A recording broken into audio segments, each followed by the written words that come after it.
इंसान के मरने के बाद जब उसे दफना दिया जाता है तो उसके एक दिन के बाद यानी 24 घंटों के बाद उस मुर्दे की आंतों में एक ऐसे कीड़ों का गिरोह जन्म लेता है।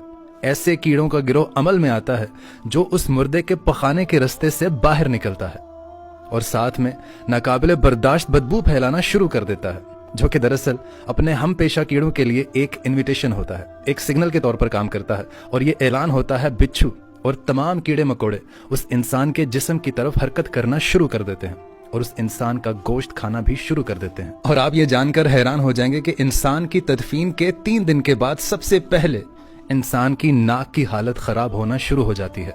6 दिन के बाद इंसान के नाखून गिरना शुरू हो जाते हैं और 9 दिन के बाद इंसान के बाल भी गिरना शुरू हो जाते हैं और 9 दिनों के बाद इंसान के जिस्म पर एक भी बाल मौजूद नहीं रहता और साथ साथ इंसान का पेट भी फूलना शुरू कर देता है और 17 दिन के बाद पेट फट जाता है।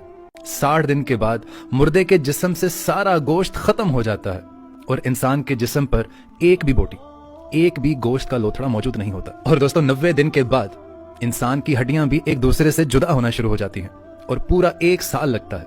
1 साल के बाद वो तमाम की तमाम हड्डियां भी बोसीदा हो जाती हैं और बिलाखिर जिस इंसान को दफनाया गया था 1 साल के अंदर अंदर उस इंसान का वजूद खत्म हो जाता है। खत्म।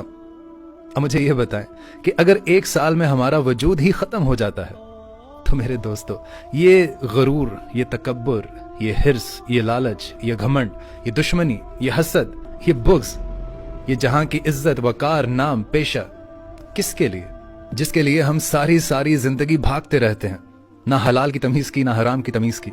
हमने पैसा इकट्ठा कर लिया, शान शौकत बना ली, लेकिन आखिर में 1 साल भी नहीं लगा आपको सफाई हस्ती से मिटने में। और जितनी भी ये मैंने कैलकुलेशंस आपको बताई ये साइंटिफिकली प्रूवन है, ये साइंस के मुताबिक है।